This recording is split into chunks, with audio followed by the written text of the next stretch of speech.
when conversations get physical. Welcome back, guys. This is Sally Graham from In Contrast, bringing you keys and strategies towards healthy conversations. Well, let's talk about it. The slap.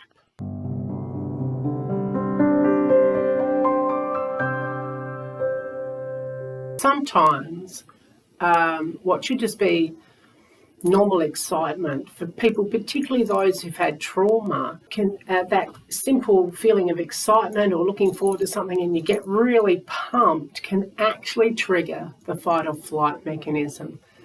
So if you've ever found yourself thinking, really, I was really looking forward to that night and then I went and made an ass of myself, possibly that's what's going on there. In the Will Smith incident, what we see is someone who's been paid to be a comedian, and in that context probably, it's meant to be provocative, it's meant to be a bit edgy, and often at the detriment of others. So that in itself is a massive conversation, isn't it? But I want to bring this topic just down to what about the likes of you and I? What do we do when we get to that point and we're having a conversation or we're in a situation with someone and we really actually feel like slapping them? Is it okay? We have to. A good adage for me is to think in these terms, that we praise publicly and we rebuke privately. And certainly let me put a caveat in there in the sense of from Chris's response, if someone starts to put their hands on me or you violently or sexually or in an unwanted way, that is something you quite would be saying no. And we do see Chris in that video looking, I think, really wanting some assistance that sadly didn't come. So if we take that premise to think, you know what, I'm going to publicly, as much as it's public, that's public applause, yes, or accolades, yes, encouragement, yes. If I really feel I need to correct someone, and probably I would have thought that this particular scenario where someone said something distasteful about your wife is something where you'd come afterwards and you and your wife would go and have a conversation with that person and say, look, that really wasn't very helpful or kind or, lesson learned. An interesting factor in this conversation for me is that Will and Jada have both admitted that in part of their child raising practice, they don't slap or smack or use any corporate punishment with their children. So from the outset, I suspect that what we're looking at here is someone who's compromising their own core values. As societies, what do we think about corporate punishment? There was in 2011, there was an Australian drama series called The Slap, where they explored that whole conversation of what happens in this instance. In that instance, it was about someone smacking a child at a party that wasn't their own child. And what would we do? And corporately, as community and people, what do we do when we see these things happening in and around us? And does it cause us to question how we would actually respond? How would you respond if someone smacked your child at a party? That's a great one for the comments below. What we want to do is first be able to find ourselves and connect with our own core values so that we can be having a conversation with someone, making our point, but remaining true to our own core values. In this instance, I believe that Will was not true to his own core values, that of not wanting to be violent towards others. And so the very point of the whole exercise is completely missed, and he's actually committed a crime against another person. We do realise, obviously, that for you and I, if we were at a party and we went up and slapped someone, quite possibly we would be, police would be called and there would be an issue and we would be taken.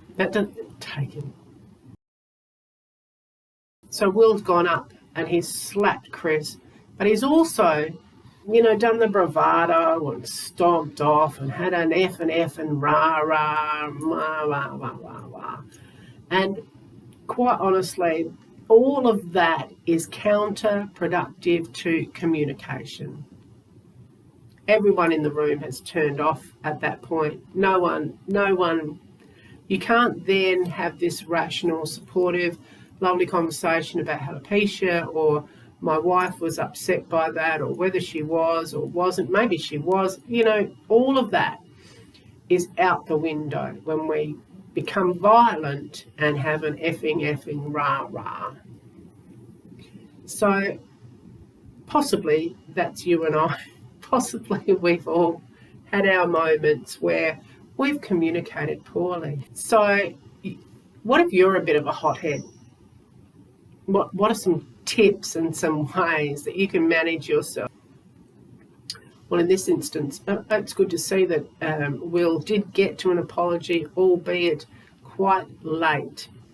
And certainly we see that original apology wasn't an apology at all, because it wasn't apologising to the actual victim of the violence. And so he was placating. When we placate, that's just about us trying to smooth things over with our own purposes still at the fore. When we placate, we are still self-orientated. A true apology is heartfelt and empathetic, which is that point where we can then get in the other person's shoes and go, oh, wow, okay, I slapped you in the face. That is horrendous. If you have ever slapped someone in the face, now would be a good time to say, you know what, I saw that Chris thing and Will Smith thing. It reminded me of that time I slapped you in the face. I'm really sorry. Why don't we? Why don't we apologise? Well, interestingly enough, isn't it? Jim Carrey said he would have sued for millions. Sue them!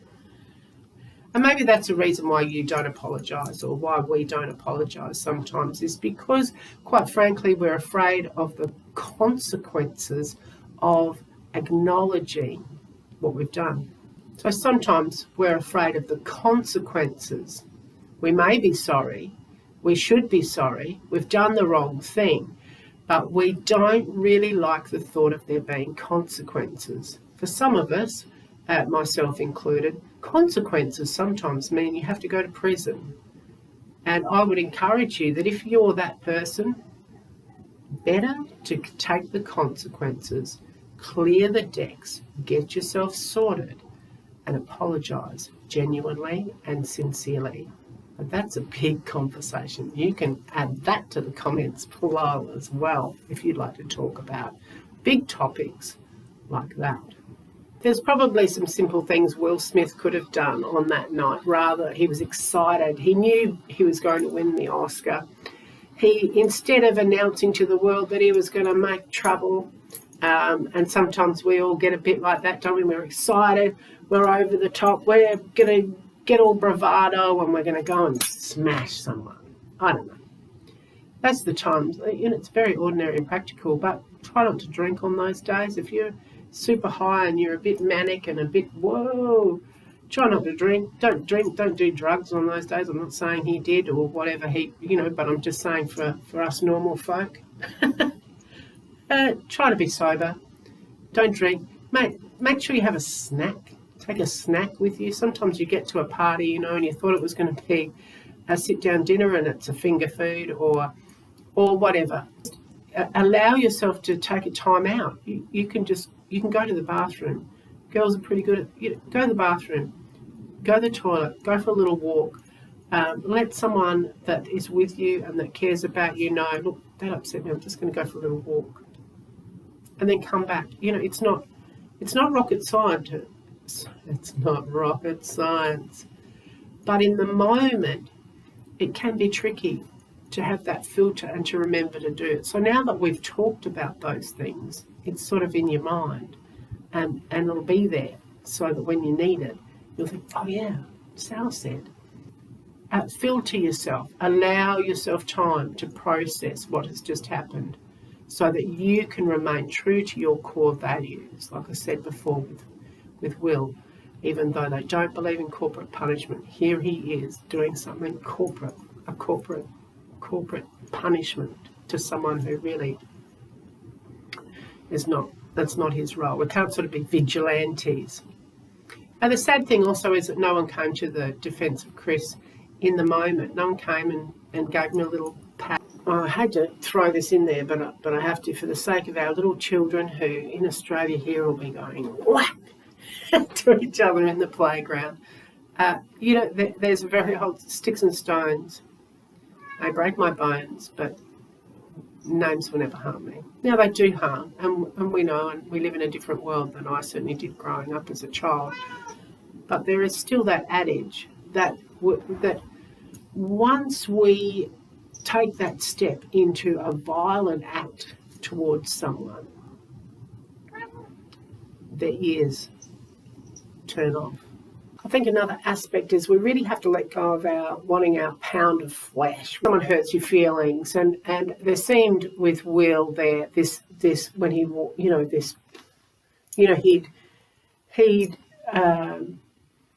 he'd received something in that moment, in that slap moment. We'd call it retribution or something, and I think that part of healthy communication and healthy interactions with people, sometimes we have to let go of that. We have to let go of that.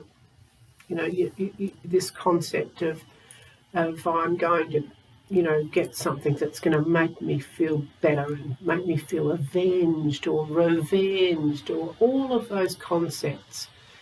We actually really, for the sake of healthy communication, have to let go of that, because in that moment, it was lost. It was lost. Chris is bewildered. He's shocked. He's been. There's no rational conversation there at all, and he hasn't received any understanding of the situation. It's really quite childish. We need to be bigger in those moments, and even if we've missed it in the past, to learn and grow from it. And I hope certainly that Will does learn and grow from this, to say, you know what, that doesn't mean that I wasn't hurt and offended. It doesn't mean that something couldn't have been done better, but I'm only adding, what did my violence add to the situation?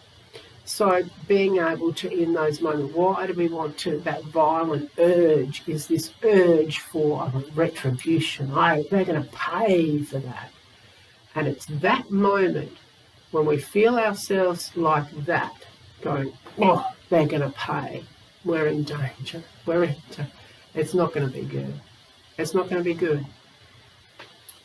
You're going to end up making an ass of yourself. You're going to end up being on the wrong side of the stick. You're going to end up feeling worse than you did before. The situation blows up, and then you're the bad guy. Had Will played that differently, we would be having very different conversations. And so we can actually learn from other people's mistakes, bless him. I hope that you can learn from other people's mistakes, learn from my mistakes. Let's share some of our mistakes as well and continue the conversation with me. Bless you.